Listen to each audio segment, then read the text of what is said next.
Hoje trago ao canal do YouTube da Certform uma matéria de contabilidade financeira.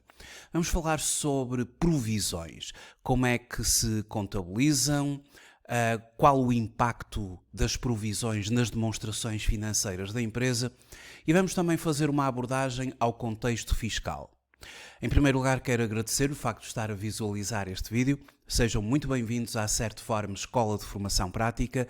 Eu chamo Miguel Fragoso, sou economista e contabilista certificado e sou formador nas áreas da contabilidade, fiscalidade, finanças empresariais e gestão de negócios. A temática que eu hoje trago são as provisões. O que é que são provisões? Em termos contabilísticos, uma provisão é um passivo de prazo ou valor incerto, reconhecido quando uma empresa tem uma obrigação presente que pode ser legal ou construtiva, resultante de um evento passado. É provável que seja necessário um dispêndio de recursos que incorporem benefícios económicos para liquidar a obrigação e pode ser feita uma estimativa fiável ou confiável do valor dessa mesma obrigação. Temos vários exemplos de provisões. Provisões para um processo judicial em curso, provisão para garantias a clientes, provisões para matérias ambientais, provisões para reestruturações, entre outras. A principal diferença entre uma provisão e os outros passivos é a incerteza quanto ao prazo ou valor do dispêndio futuro necessário para a sua liquidação. As provisões são mensuradas pela maior estimativa do dispêndio exigido para liquidar a obrigação presente à data do balanço. As provisões no sistema de normalização contabilística estão contempladas na norma contabilística e de lado financeiro número 21 e a nível internacional é a IAS 37. Como eu já referi, uma provisão é um passivo de tempestividade ou quantia incertos, o que significa que existe incerteza sobre o momento em que o pagamento será realizado ou sobre o valor exato que será necessário pagar. Esta incerteza é uma característica que distingue as provisões dos outros passivos, como as contas a pagar, onde se sabe exatamente o valor e a data de pagamento, e também os próprios acréscimos, onde a incerteza é geralmente menor que uma provisão. A norma contabilística e relato financeiro número 21, assim como a IAS 37, contemplam três requisitos, três critérios de natureza cumulativa, portanto eles têm que se verificar em simultâneo, para que estejam reunidas as condições para que possamos contabilizar uma provisão. Como eu já tinha dito, uma obrigação presente, ou seja, a empresa, a entidade deve ter uma obrigação presente, ela pode derivar da lei legal ou pode ser por iniciativa da própria empresa, de nível construtivo, que resulte de um acontecimento passado.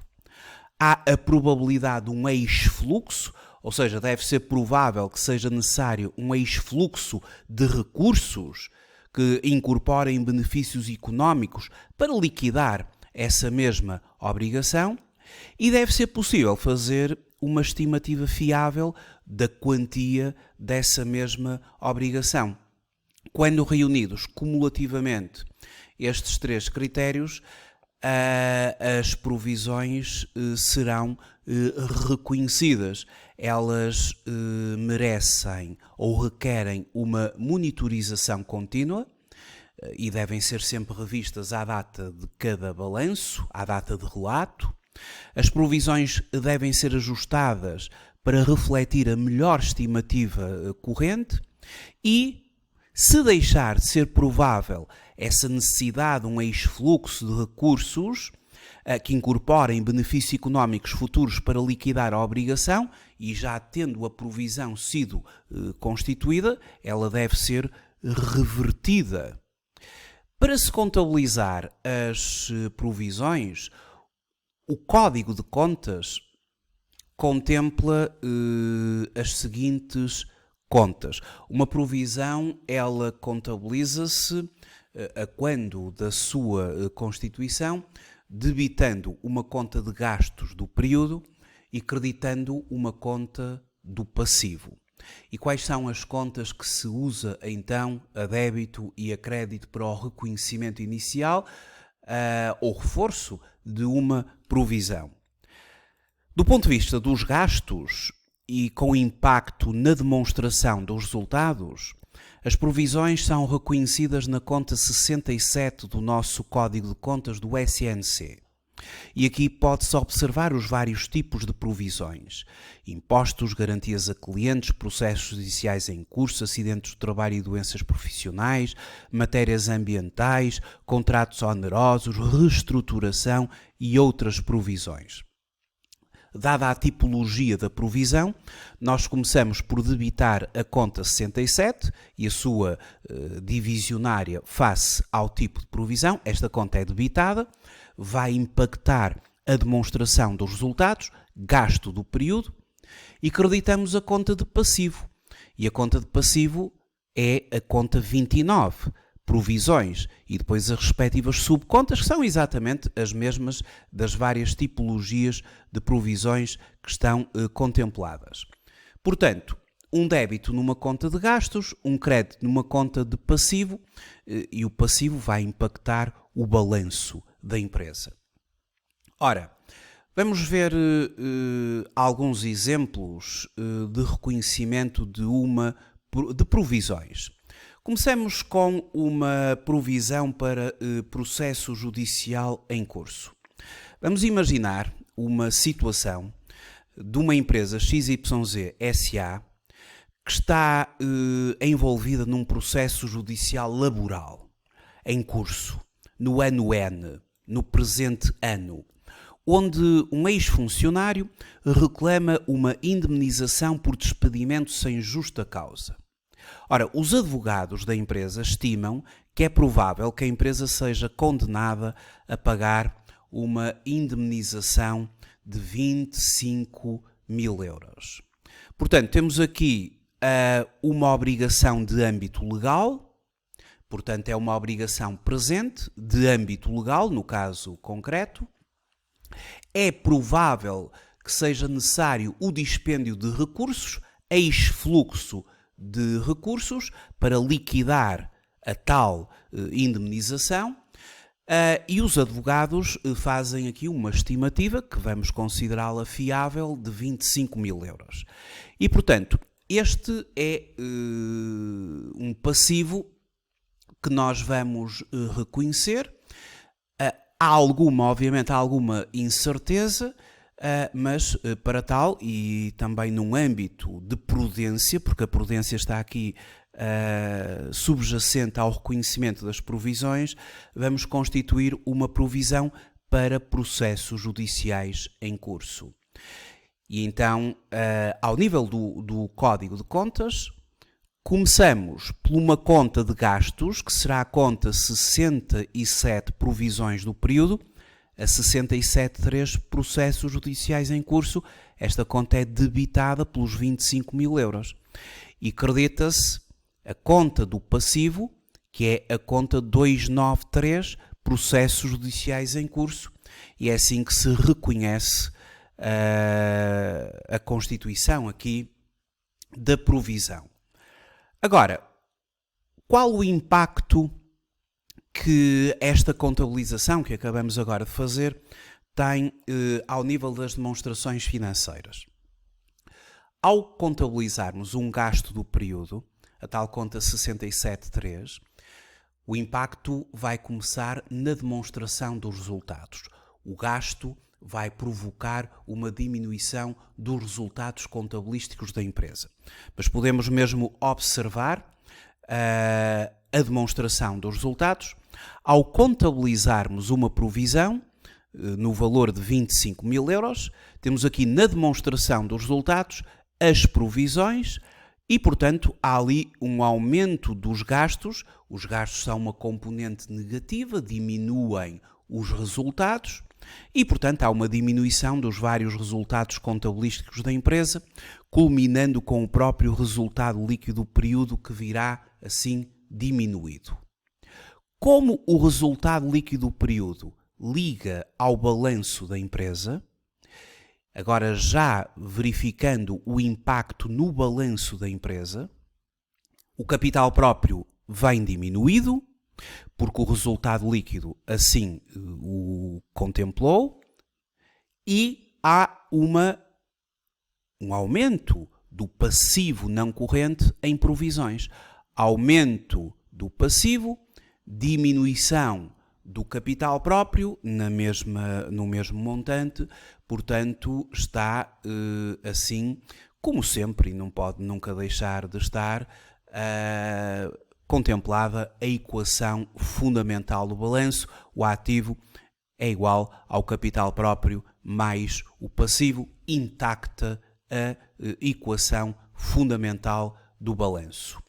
Mas voltando aqui ao exemplo, imagine-se que no ano a seguir, no ano N+1, o tribunal profere sentença favorável à empresa e libando-a de qualquer responsabilidade.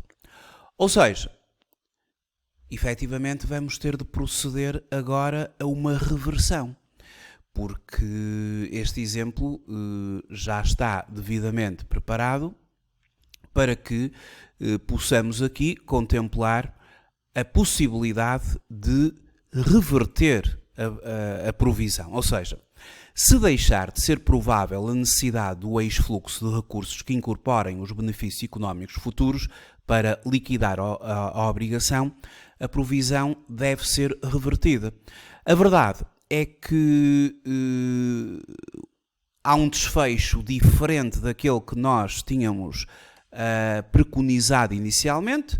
Afinal de contas, o tribunal dá aqui razão à empresa, a empresa já não vai ter de fazer o pagamento da tal indemnização. No ano anterior havia reconhecido a provisão, agora temos simplesmente que proceder à reversão. Como é que se contabiliza uma reversão? Através de um rendimento e, obviamente, diminuindo aquele passivo. Ou seja, a tal conta 29.3, a conta de passivo, ela que havia sido anteriormente creditada, agora vai ser debitada. E vamos reconhecer a crédito uma conta de rendimentos. Qual é essa conta de rendimentos? No Código de Contas, dentro da classe 7, temos as reversões. Reversões para imparidades, reversões para provisões, e a 763 são as reversões de provisões, nomeadamente os processos judiciais em curso, a 7633. As contas de rendimentos, as contas da classe 7, e, portanto, debitamos a conta 293, provisões, aquela que no início, no ano anterior, teria sido creditada, agora é debitada, portanto, salda, e credita a tal conta 763 das reversões. E, portanto, ao creditar a conta 763 ou 7633 reversões de provisões, processos judiciais em curso de 25.000 euros, no ano N+1, qual é agora o impacto nas demonstrações financeiras? É exatamente o contrário ao anterior impacto, não é? Agora vamos provocar uma diminuição do passivo, debitando a conta 293. E, ao creditar as reversões, é um rendimento e, portanto, só para observar aqui a demonstração dos resultados, agora as reversões entram como reduções da provisão e vão provocar um aumento dos resultados porque se trata de um rendimento, o que provoca um aumento do resultado líquido do período. E, consequentemente, no balanço, desta vez haverá uma diminuição do ativo, uma diminuição do passivo, as provisões diminuem ao nível do passivo e o capital próprio tem o seu aumento, porque o resultado líquido do período virá aumentado e, mais uma vez, intacta a equação fundamental do balanço. O ativo é sempre igual ao capital próprio mais o passivo. Vejamos um outro exemplo de provisão. Já agora, só para justificar este lançamento, ainda, em N a provisão é constituída porque há uma obrigação legal presente de um processo judicial em curso, é provável a saída de recursos pela avaliação dos advogados e é possível estimar o valor com fiabilidade. Os advogados estimaram 25 mil euros e, portanto, assim foi constituída a provisão. E depois, no ano a seguir, a provisão foi revertida porque, com a sentença favorável, deixa de existir a tal probabilidade de exfluxo de recursos, portanto, simplesmente a obrigação deixa de existir. Isto só para terminar o primeiro exemplo. Vamos agora ao exemplo número 2. A empresa ABC vende máquinas industriais com garantia de 2 anos. No ano N, a empresa vendeu 100 máquinas a 50 mil euros. Ou seja, 5 milhões de euros do total de vendas destas máquinas. Com base no histórico de anos anteriores, estima-se que 3% das máquinas apresentarão defeitos no primeiro ano e o custo médio de reparação é de 2 mil euros. Ora bem, estas máquinas exigem que a empresa contratualmente possa dar uma garantia aos clientes. Portanto, é uma exigência legal. E, no âmbito dessas garantias a clientes, nós vamos, pela prudência, reconhecer uma provisão. Uma vez que, em termos estatísticos, com base histórica, cerca de 3% das máquinas, de acordo com os dados históricos, apresentam defeitos e, portanto, são alvo da tal garantia que a empresa tem de prestar aos clientes. Fazendo aqui 3% de 100 máquinas, que é o que se prevê vender, temos 3 máquinas que, com alguma probabilidade, não é, poderão vir a dar problemas. E como o custo de reparação por cada máquina é de 2 mil euros, portanto, nós estimamos 6 mil euros para o reconhecimento desta provisão para garantias a clientes. Como é que se contabiliza uma provisão para garantias a clientes? É debitando a conta 672, provisões do período, garantias a clientes, e creditando a conta 292, provisões, garantias a clientes. Não esquecer, a 672 é uma conta de gastos. Já sabemos que as contas de gastos na classe 6 a 67 são as provisões do período e o código de contas contempla a 67.2 para garantias a clientes. Esta conta tem de ser debitada. É uma conta de gastos, impacto na demonstração dos resultados. Haverá também um impacto no balanço, através da conta de passivo, provisões 292, garantias a clientes. Portanto, é assim que fazemos o reconhecimento desta provisão, impactando a demonstração dos resultados, através dos gastos do período, impactando o balanço, através do passivo não corrente, por 6 mil euros, de acordo com a nossa estimativa, que se baseia em dados históricos. Bom, agora, em termos fiscais, será que estas provisões que acabamos agora de contabilizar, será que isto é fiscalmente aceito?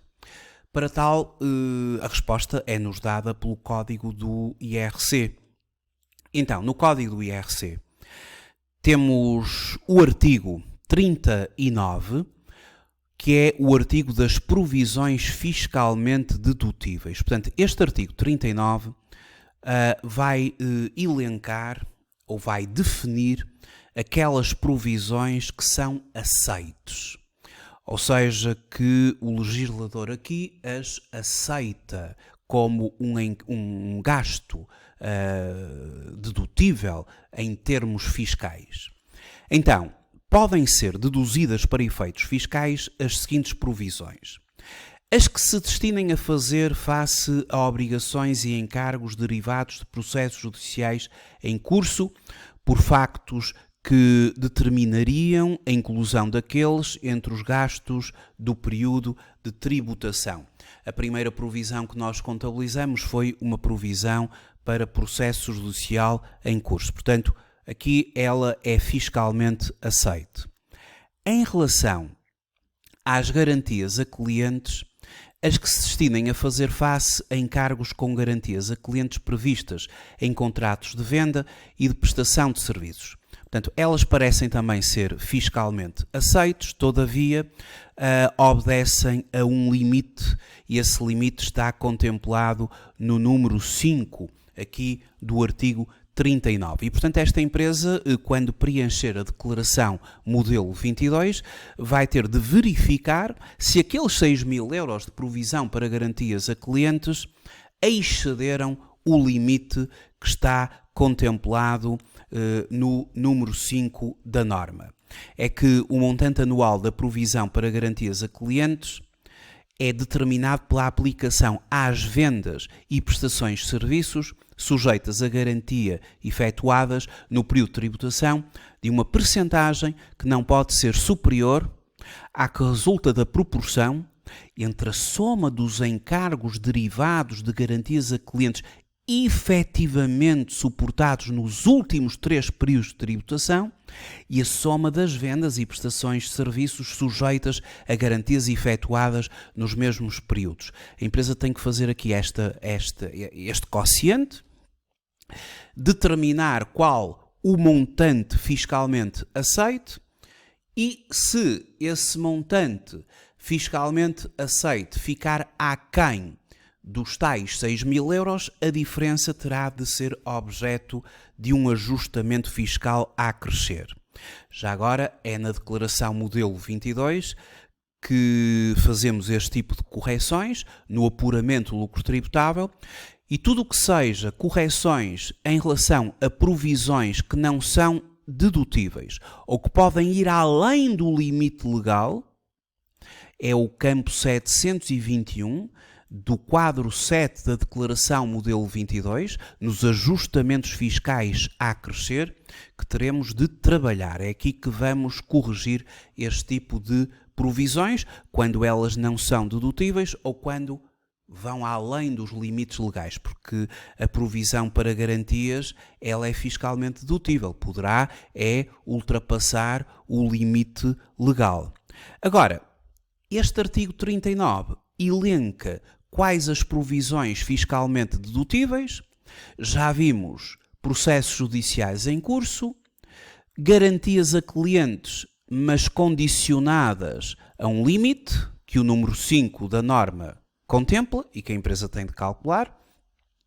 E depois há aqui mais algumas provisões, nomeadamente com a reparação de danos de caráter ambiental, mas muito especificamente para empresas de setor de atividade onde isto efetivamente faça sentido, e não haverá mais provisões fiscalmente dedutíveis para além das que estão contempladas no artigo 39.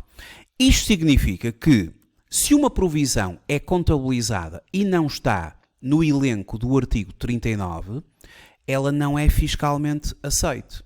E aqui no Código de Contas existem N provisões que não estão elencadas no artigo 39.